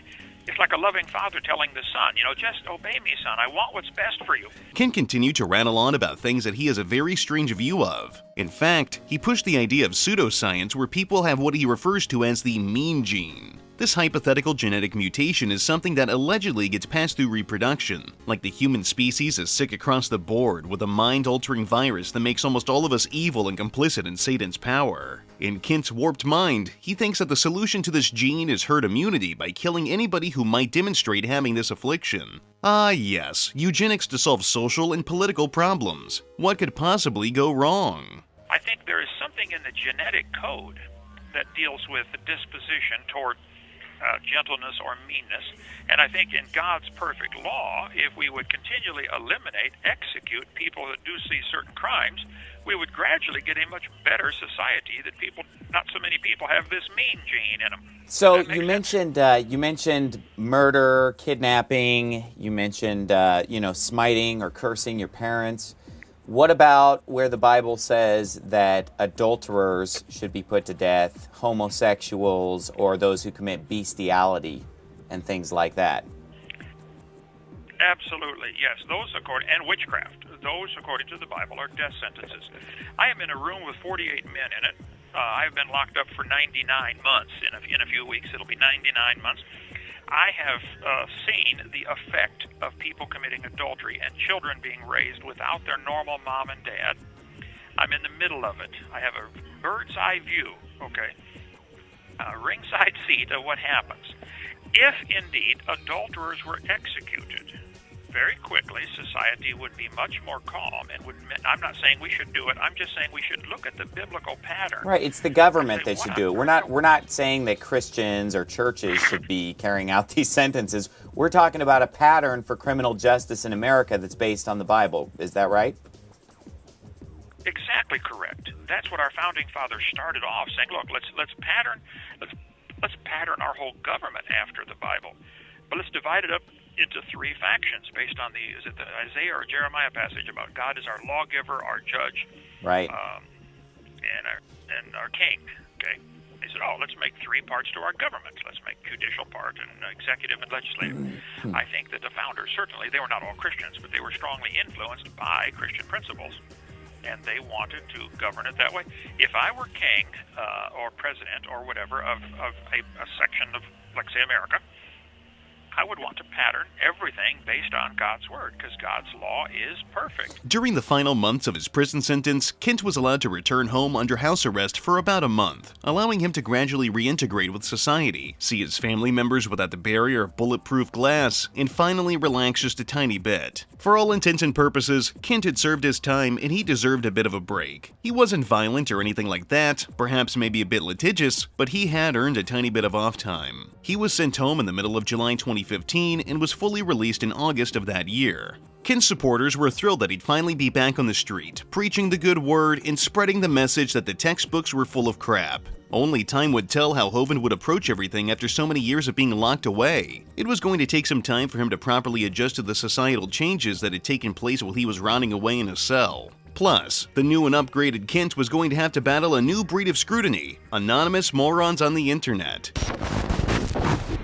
Before we talk about Kent's return to freedom, I think it's worth mentioning the second dissertation he wrote up at some point during his incarceration. With all of that time he had on his hands, he figured it'd be a good idea to write another collection of pages that showcase that he has no tangible grasp on any topic ever. This became a book titled, "What on Earth is About to Happen, for Heaven's Sake?" This was significant because it was going to be another platform for people to spend money on a con man, with the document being published as an ebook for grandmas to spend way too much time on their Kindle readers. It's a shame that he allegedly spent so much time on it because it just reiterates the same tired points again and again and again ad nauseum without any logical thought put into it, with absolutely no additional evidence to back up any of his claims. It wasn't even worth releasing this considering it was just a reworded version of his same shtick. Even funnier, he clearly didn't spend that long going over the information because there was a staggering amount of unfinished text in the book, particularly in the earliest pages. On the literal first page is an obvious default, unmodified, unmolested, glaring stock image of a feather that says publisher info below it. He spent so much time slaving away just to spread the message of God and make a little extra scratch, yet he didn't even notice the obvious screw-up on the very first page. But that's okay. It's safe to assume that most people that paid for this probably didn't know how to read it either. But then, on the next page at the very bottom, there's incomplete publishing information. The ISBN, International Standard Book Number, isn't filled out and the book's name in the text is grammatically incorrect. This is literally the entire highlight of the document because everything else he says in it is crap in some different way. No new evidence was presented and the world just kept on spinning. But hey, I'm sure this afforded him a couple of extra packs of ramen noodles, so it was totally worth the embarrassment.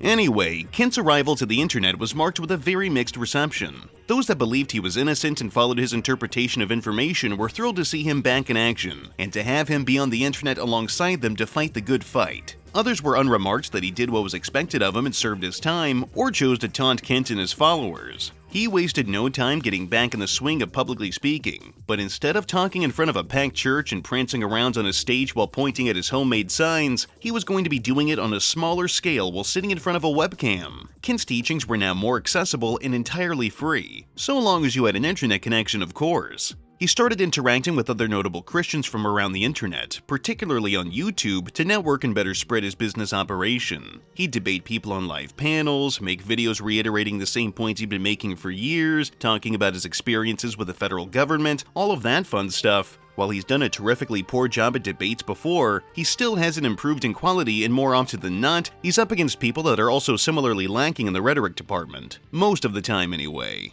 Kent had gone on to debate many different professors and what have you during his time back, including engaging in online skirmishes with YouTube personalities like Aaron Ra, and it always just boiled down to Kent running in circles with the same tired talking points. I can't imagine losing an argument to a wizard. He'd deny irrefutable scientific evidence, like the validity of chromosomes, asking people that if they believe human life came from sponges, and other total nonsense. This guy is impressively bad at arguing any of his points, so I can't even imagine what he's like when he's not on a platform that demands some level of decorum. If there's one thing about the internet that never goes out of style, it's talking shit in endless debates. He's still selling his merchandise on his Shopify website under Dr. Dino, offering a slew of overpriced junk. Some things are a touch more fair in price, somewhere around the $10 to $20 range, and then you have hilariously overpriced bundles of seminars about nothing for 500 smackaroos. Dinosaur Adventureland is still up and running after being relaunched in 2018, just not at the original location of course, considering what happened about 20 years ago. It offers free tours and operations for the kiddies, and I've got a sneaking suspicion that they likely sell Kent's merchandise there too, because why wouldn't they? Granted, that's just me making a bold assumption, but I suspect that I'm probably on the money.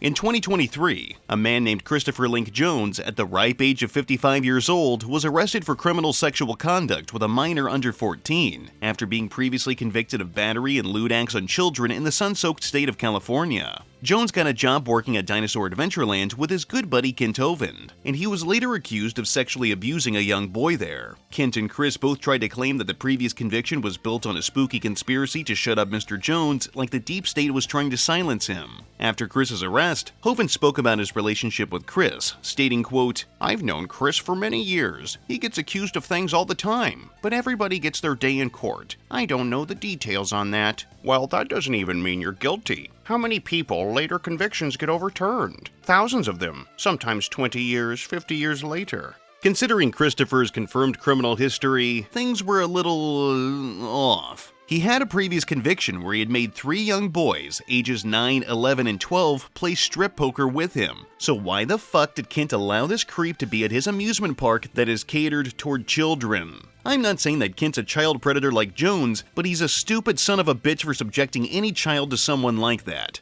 Humorously, Jones tries to say that this all stemmed from him getting top-secret, clandestine footage of Bohemian Grove, a campsite that has been alleged to house satanic rituals involving the world's most powerful names, and this is all a way to silence him after he broke the story wide open. I don't know, he might have seen something, but like I've said before, the government would kill him if he was that much of a problem, so I can't say that I trust his story. Anyway, Kent divorced his wife of almost 40 years, Jo, in 2016 after many long years apart. I'm not going to sit around and try to extensively speculate about what drove them apart, and that entire thing is his business. If I had to guess, I'd imagine that the time apart made one or both of them realize that they weren't as close as they were before. Like I said, it's their business. He later married Mary Toko, but this marriage didn't last much longer, having fizzled out by the end of 2017. However, not long after, Mr. Hovind married his third wife, Cindy Lincoln. This relationship went on for a few years, and I'd imagine the typical minutiae of day-to-day life set in for the both of them. And this meant that they needed a little bit of excitement, because where's the fun in living a normal, private life? Well, on July 19, 2021, Kent was arrested for allegedly forcing Cindy to the ground during an argument. Cindy had petitioned to receive protection from Kent, detailing that he was abusive in private. According to her petition for protection from abuse, quote, "He wants to shut me up. He is dependent upon public opinion for his livelihood. Body slammed me, causing ER room visit and damage on chiropractor's report. Threat with gun concealed in pocket of right-hand man. Threatening language from his cohorts. Fear he will kill me to shut me up." Wow, that's definitely a bold claim from her. Now, I'm not inclined to immediately believe what she's saying despite Kent gloating about whacking his kids on their ass, so I wanted to hear Kent's side of the story. Turns out, he uploaded a video on the internet where he explained his side, and it's, questionable to say the least. His recollection featured petty jabs against Cindy, which is unnecessary if he's trying to argue for his innocence. He also goes on to explain that his attorney told him to record every argument that he has with his wife. And yeah, I can see how that might be beneficial in a courtroom, but throwing in silly curveballs like that during a typical relationship quarrel isn't going to make anything any easier. 3 years ago today is the famous day that changed everybody's lives, especially mine around here. My ex-wife, Cindy Lincoln, came out of this bedroom where she'd been sleeping about 60% of the time for the last 6 months. We were married for 3 years, had a wonderful marriage at first, and then something changed. I think she changed, but she thinks I did. Anyway, all right, so I walked out of our bedroom and said, "Cindy, I'll be glad to answer all of your questions, but you know, my attorney has said I have to record these conversations." And so I sat down, got my phone, and said, let me start at the beginning, okay? About a week or two before this event, I had nearly broken my arm building the dining hall. One of the steel beams fell down, and I hit it on my wrist right here. Can you zoom in and see 3 years later, I still have the scar? And you might be able to find some of the videotapes from before October 26, some of the old YouTube I did, with my arm bandaged up, okay? She is stopping strangers at the store.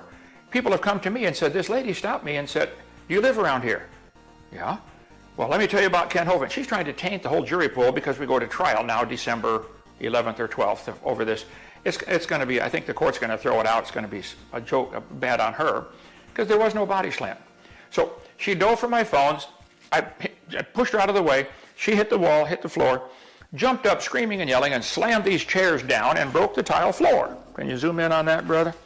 They're still broken. Let's see, this one, these two broken, this one broken. She slammed the chairs down and broke the floor. I said, "Cindy, let me help you up." Twice I said that. You'll see it in the video. "Let me help you up." I never yelled at her. I never hit her. I've never hit a woman in my life. Okay? And I helped her. She didn't want my help, I don't think. That went by so fast. So I just left. The problem with this entire case is that there is no tangible evidence to indicate that he did or did not strike her. I'm not saying that automatically makes him guilty. I truly don't want to believe he's capable of such a thing, but his attempt at explaining his accounts for what had happened feels a bit off to me. It really could just be me, but I don't really believe his excuse. It's not like it matters. I'm not a judge and you aren't either, but it's worth mentioning that the audio of their exchange is online, and it certainly does not sound good for Kent, and Cindy didn't seem too rational either. I'm not going to play it here because I don't want to dwell on a topic like that. I'm sure you can understand why. I will say, however, it's not hard to find the clip if you do a quick search. At the end of this saga, Kent was properly convicted, but he got off a lot lighter than his previous run-in with the law. He was sentenced to a year in jail, but the judge let him serve 30 days in a county jail and then a subsequent year of unsupervised probation. He also had to pay a $500 fine, a $100 bail bond fee, and $2,124.72 to cover Cindy's medical expenses. He was forbidden from having any contact with her or coming within 500 feet, and he had to surrender all of his firearms to the Conecuh County Sheriff's Office. Kent has been struggling with his public reputation over the years, with the only people supporting him are those that are too ignorant to step back and realize that he's conned them like he's done to countless other people before. On or around February 7th, 2023, he was kicked off of YouTube. It's tricky to say why this happened, because I have a hard time believing they just booed him from the service for spreading the gospel, regardless if it's accurate or not. Kent was convinced that this was not done by atheists or Satanists, but rather jealous Christians. This is a peculiar angle for him to take because, well, why would a Christian do this to another God-fearing person of the same particular denomination? Folks, Kent Hovind here at Dinosaur Adventureland. It is, what's the date today? February the 7th, 2023. February 9th, I gave my heart to the Lord, got saved back in 1969. February is a good month. YouTube apparently has taken down our main channel, Kent Hovind Official. We're pretty certain actually, that several Christians have been spamming YouTube saying, get this down because they're jealous of our success or don't like our content or our doctrine or something.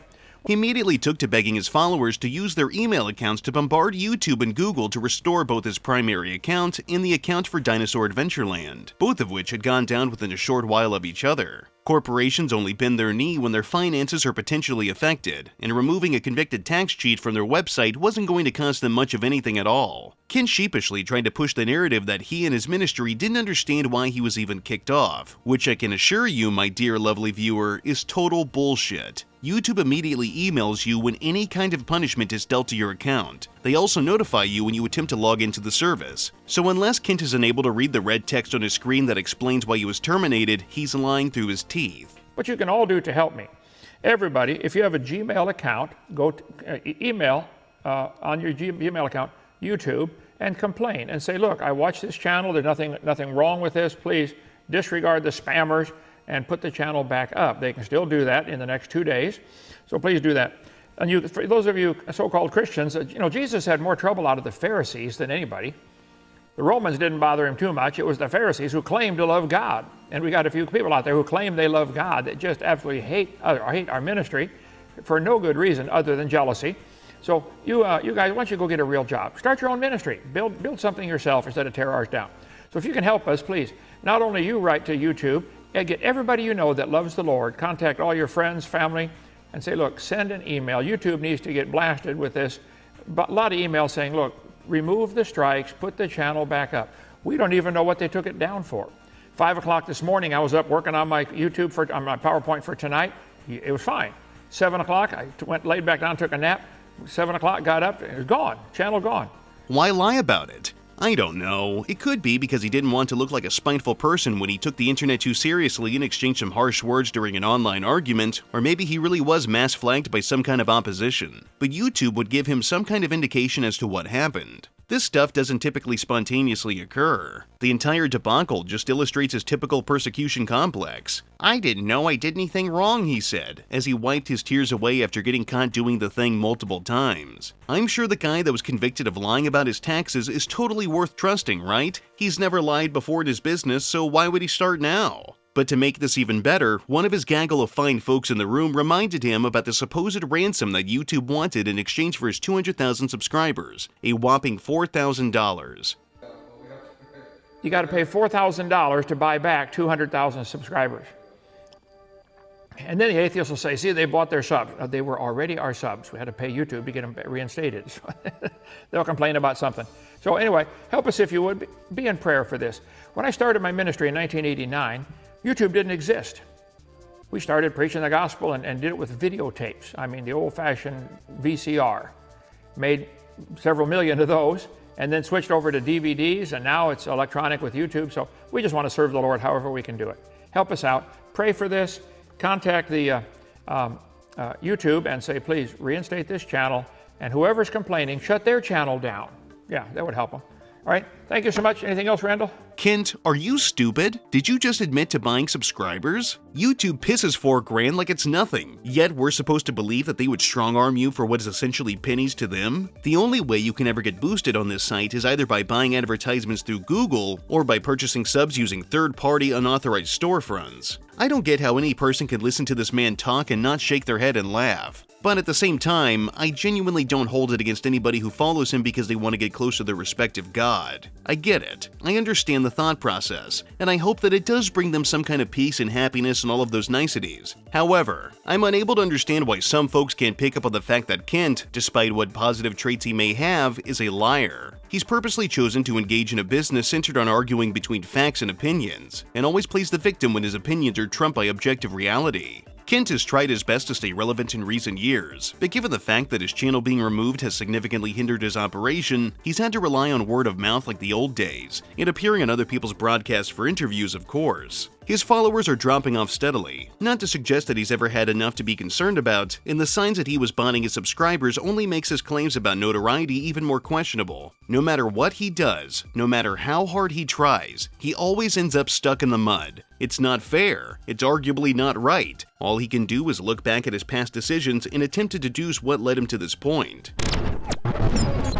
All in all, Kent Hovind is an interesting person in human history. While I don't agree with his politics or his theological beliefs, I respect his right to have them. At no point should he or anybody like him be silenced for what they say, even if it's arguably some of the most willfully ignorant stuff ever conceived. I don't know the man personally, so I can't give a good judge of his character, but from what I've been able to find from his own shared stories and seminars, alongside the plethora of information on the internet that speaks for and against him, I don't necessarily see someone that is evil. I see someone who is clouded by his own delusions. While yes, I think Kent is a huckster, a con man, a liar, all of those things, I don't automatically think that makes him a totally worthless human being. I don't understand his rhetoric for defending that one pedophile that he knew, and I also can't comprehend associating with people that advocate for killing folks. Oh, and I can't co-sign actively spreading misinformation. But I think he is just incredibly dumb.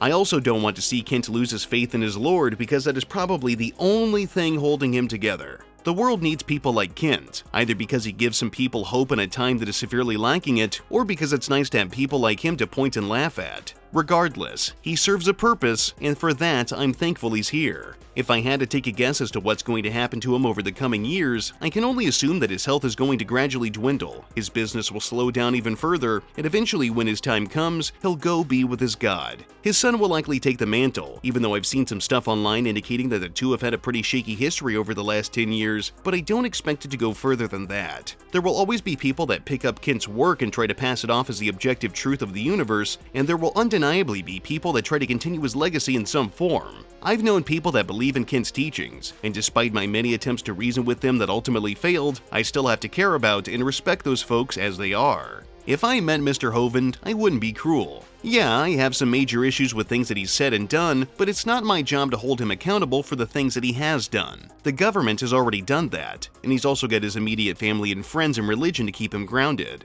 I'm sure if you remove everything else from his story, he's probably a really nice guy, just really foolish a majority of the time. Taking the opportunity to do this video has given me a lot to think about. Like I mentioned before, I used to be a good little Christian boy. I believed the Bible cover to cover, and I even watched Kent's videos when I was a youngin'. The longer I look at everything regarding the theism versus atheism debate, the more lethargic I feel. This stuff doesn't have the same energy that it used to. It's not fun or sexy anymore, and it probably shouldn't have been to begin with. Kent and his direct opposition are just relics of a bygone age. There's always going to be people that believe in a certain position, and oftentimes it's not worth trying to change their worldview. You have to worry about you and yours, not them and theirs. I don't view the guys I supported when I broke away from religion the same way I did when I was a rebellious teenager, but I can't help but feel like the system is broken on both sides. I don't immediately trust somebody because they say they've got the answers to my questions and those answers are supposed to make me feel good.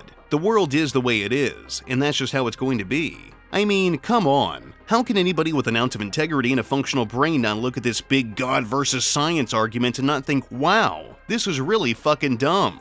I hope this video was interesting for you, and I hope that this video will not only encourage you to check out things that critique Kent, but also his own sermons or seminars. My end goal of videos is never to change the minds of my viewers, but to sarcastically tell the stories of interesting people and events from around the world, including many significant points in internet history. Maybe you'll find that Kent's interpretations work for you, and that's great. If not, there's a good chance that I've merely stroked your pre-existing feelings about the man, or I have just introduced you to somebody that you find reprehensible. But either way, welcome to the club. We've got Punch and a stripper coming over later. If Kent happens to see this video, which I do sincerely doubt, Kent, please stop lying. You're not good at it, it's cringe, and I can't imagine that God likes liars. But I also hope that you have a great day and a week at your amusement park. I'll happily mail you one of my severed testes if that means that I get to take a photo with you. And stop uploading videos to Rumble. That site is evil and you should read the fine print in their terms of service. Kent Hovind is many things, but above all else, he's a testament to the willpower of mankind. Right or wrong, good or bad, people like Kent come in all kinds of shapes and sizes, from a variety of creeds, and sometimes all we can do is exhale through our nostrils and give a little chuckle.